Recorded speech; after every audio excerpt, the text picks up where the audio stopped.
Bien, mes chers collègues, moi je voudrais saluer la mémoire de Yann Brossa, le Yann Brossa, président du groupe communiste élu du parti de gauche, qui menait de magnifiques batailles. Et je voudrais rafraîchir la mémoire de l'adjoint au logement Yann Brossa, des magnifiques batailles que menait le président du groupe communiste élu du parti de gauche, Yann Brossa. Alors, le Yann Brossa, donc, de l'époque 2013, très bon cru, eh bien, menait des batailles chaque année. Il présentait toujours le même vœu. Et nous étions d'ailleurs unanimes dans le groupe pour le soutenir. J'étais dans ce groupe-là à ce moment-là.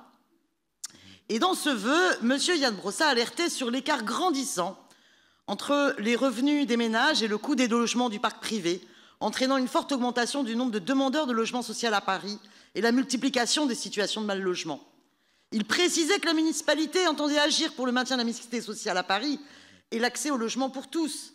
Mais il estimait aussi et citait la convention de délégation de compétences de l'État du département de Paris signée en 2011, qui présentait comme objectif premier la promotion d'une offre nouvelle répondant aux besoins de logement. Une offre nouvelle répondant aux besoins de logement.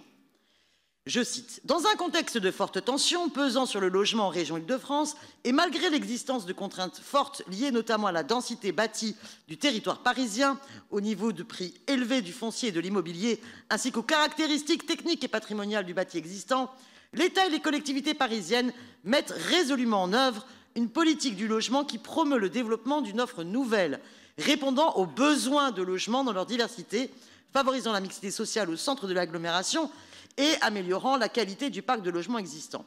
Il précisait à juste titre que le conventionnement n'augmentait pas l'offre de logement social. Ben oui, parce que le conventionnement de loyer libre en logement, c'est un conventionnement avec des logements déjà occupés.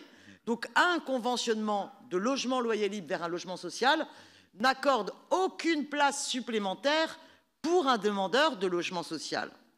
Alors, Yann Brossa, président du groupe communiste, estimait néanmoins juste de poursuivre ces conventionnements, parce que ces conventionnements, et je n'y suis pas opposé, permettent néanmoins de garantir que le devenir de ces logements reste un devenir de logement social et qu'il n'y ait pas de tentative des bailleurs de se défaire de ces logements loyers libres vers le privé. Bon, même si on pourrait réfléchir à cela, parce qu'on devrait à la fois avoir une offre de logement social qui prioritairement répondre aux besoins des catégories populaires les plus demandeuses. 90% des demandeurs de logements sociaux sont éligibles à des PLUS, alors que vous réservez 30% de logements pour des PLS. Mais on devrait par ailleurs développer une offre de logement public pour les différentes catégories et aussi catégories moyennes du salariat. Bien. Donc, Yann Brossa, président du groupe, estimait qu'il ne faut pas aggraver l'hyperdensification. Oui, non, excusez-moi, ça c'est moi qui dis qu'il ne faut pas aggraver l'hyperdensification de la capitale. Ah non, il le disait aussi. Il souhaitait à travers ses vœux qu'il réitérait que les conventionnements ne soient pas comptabilisés dans l'objectif de logement retenu pour chaque année. Donc je propose de reprendre le vœu de l'excellentissime Yann Brossa, président du groupe communiste élu du parti de gauche, pour que l'adjoint au logement puisse s'en souvenir et que cette année, eh bien, nous décidions que les conventionnements ne soient pas comptabilisés dans l'objectif des logements retenus pour l'année 2022 et que nous soyons toutes et tous informés du nombre de logements conventionnés depuis le début de la mandature et du nombre de logements sociaux livrés hors conventionnement, et ce, chaque année, qui est bien un tableau qui distingue en toute transparence. Je sais que si on reprend toutes les délibérations et qu'on fait nos petits comptes, on devrait pouvoir y arriver, mais enfin, c'est un peu normal qu'on demande aux services de faire cette synthèse, et que dans les projections permettant d'atteindre les 25% de logements sociaux en 2025, eh bien, on ne comptabilise pas les conventionnements de logements sociaux. Parce qu'on voit bien, bon, ben là, on fait quasiment 1000 conventionnements. Ah, génial, on va pouvoir communiquer sur le fait qu'on a créé cette année 1000 logements sociaux. Mais non, non. Parmi par exemple, 16 000 demandeurs de logements sociaux du 20e, pas un ne pourra accéder à un seul de ces 1000 logements sociaux produits. Et là, on voyait bien le gap qu'il y a entre votre com, ce qu'elle peut faire naître comme espoir, et finalement la réalité que les 10 à 15 ans d'attente pour accéder aux logements sociaux ne seront pas modifiés Merci de par conclure. ces conventionnements. Bien, Yann, souviens-toi de Yann. Merci, et je donne donc la parole à Yann Brossat, l'unique. Oui, merci pour vos différentes interventions. D'abord, répondre à Daniel Simonet qui salue ma mémoire et je l'en remercie, même s'il me reste encore quelques années à vivre, je l'espère. Vous évoquiez en tout cas un certain nombre de souvenirs communs et sachez que j'ai beaucoup aimé être votre présidente de groupe pendant quelques années, cher Daniel.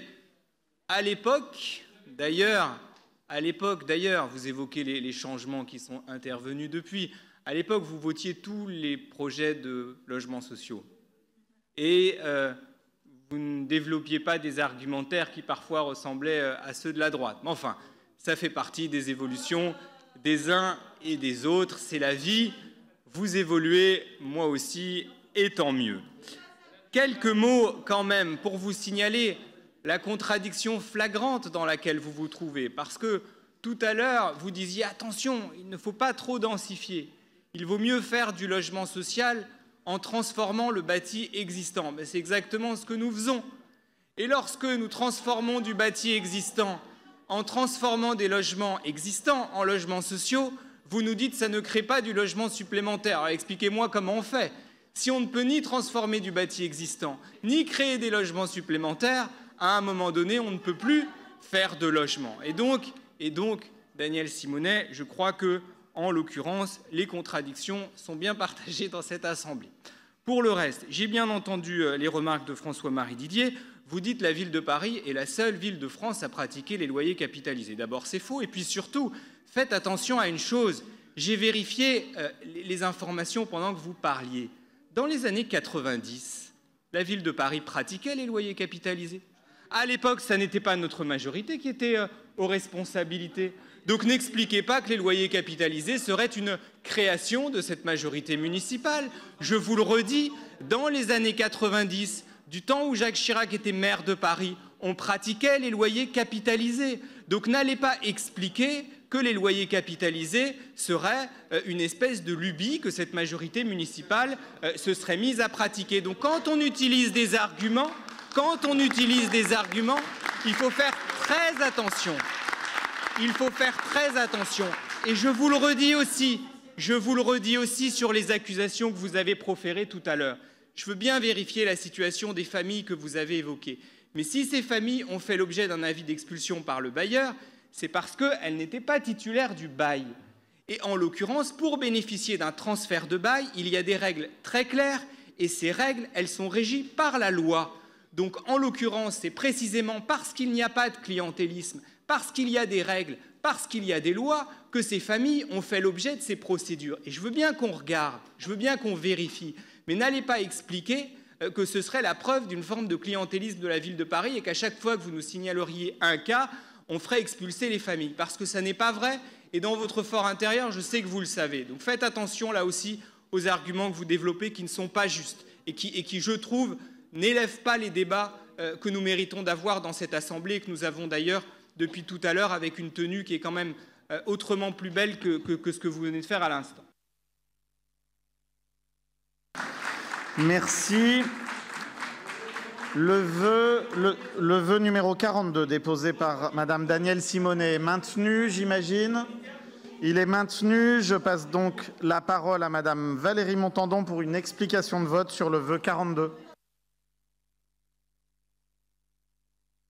Merci, monsieur le maire. En effet, il y a une distinction à faire entre la livraison de logements sociaux et la production de logements sociaux. Et c'est vrai, je rejoins là Madame Simonet sur le fait que lorsqu'il y a un conventionnement, il n'y a pas de livraison de nouveaux logements puisque ces logements sont déjà existants et occupés. Je vais peut-être faire juge de paix entre M. Brossat et Mme Simonet.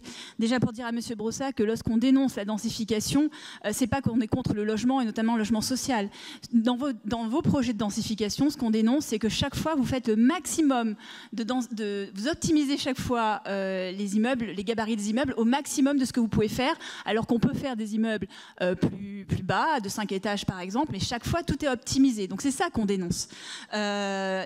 je n'ai pas l'antériorité de toutes les déclarations de M. Brossat, mais là où je me souviens, c'est qu'en effet, il avait dit qu'il fallait faire dans la livraison de logements sociaux par conventionnement, justement, la distinction entre ce qui était produit et ce qui était livré. Et c'est là où, en effet, je trouve que c'est très intéressant d'avoir des statistiques sur cette différence entre livraison et production. Et j'ai envie de vous dire, chaque fois, le débat n'est jamais ouvert sur les opérations de conventionnement par rapport déjà aux logements sociaux dans un arrondissement ou dans un quartier. On pourrait considérer que lorsqu'on a 40% de logements sociaux dans un arrondissement ou 60% à l'échelle d'un quartier, en effet, ces opérations de conventionnement devraient en effet se réduire. Quoi qu'il en soit, nous voterons contre ce vœu parce qu'en effet, nous considérons que conventionnement, une fois qu'il est réalisé, ça fait partie du logement social SRU et que ça doit être comptabilisé. Donc c'est pour ça que nous voterons contre votre vœu, Madame Simonet. Merci. Je mets donc aux voix le vœu numéro 42 déposé par Madame Danielle Simonet avec un avis défavorable. Qui vote pour? Qui vote contre? Qui s'abstient? Il est rejeté. Je mets maintenant aux voix le projet DLH 353. Qui vote pour? Qui vote contre? Qui s'abstient? Il est adopté. Nous passons au projet DLH 355. Il concerne une opération rue Pelleport dans le 20e arrondissement, réalisée par la RIVP. La parole est à Madame Danielle Simonet. Je me doutais que M. Yann Brossat ne me répondrait qu'à moitié. Donc d'abord, M. Yann Brossat ne m'a pas expliqué pourquoi est-ce qu'il avait changé d'avis, pourquoi le président du groupe communiste élu du parti de gauche d'hier avait-il tort, puisque aujourd'hui vous ne souhaitez pas cette comptabilisation à part. Donc qu'est-ce qui vous a fait changer d'avis? Donc ça, vous n'y avez pas répondu, premièrement. Deuxièmement, vous ne pouvez pas dire que la préemption et le conventionnement, ce soit la même chose.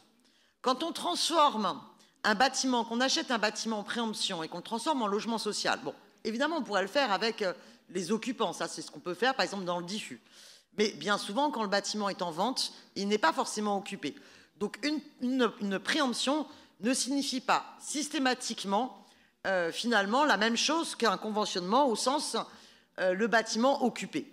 Donc bien souvent, il ne l'est pas. Et quand bien même il le serait, c'est un bâtiment qu'on arrache à la spéculation. Les loyers du privé ne sont pas les mêmes que dans les loyers libres des bailleurs. Vous le savez pertinemment. Donc l'impact dans la lutte contre la spéculation et l'accessibilité au logement pour toutes et tous n'est pas du tout le même quand vous faites la préemption d'un immeuble que vous arrachez aux intérêts privés spéculatifs que lorsque vous conventionnez, même si à l'arrivée, vous avez dans les deux cas du logement social. Bien. Donc, il ne faut pas tout mélanger et que, bien évidemment, la priorité absolue doit être la préemption.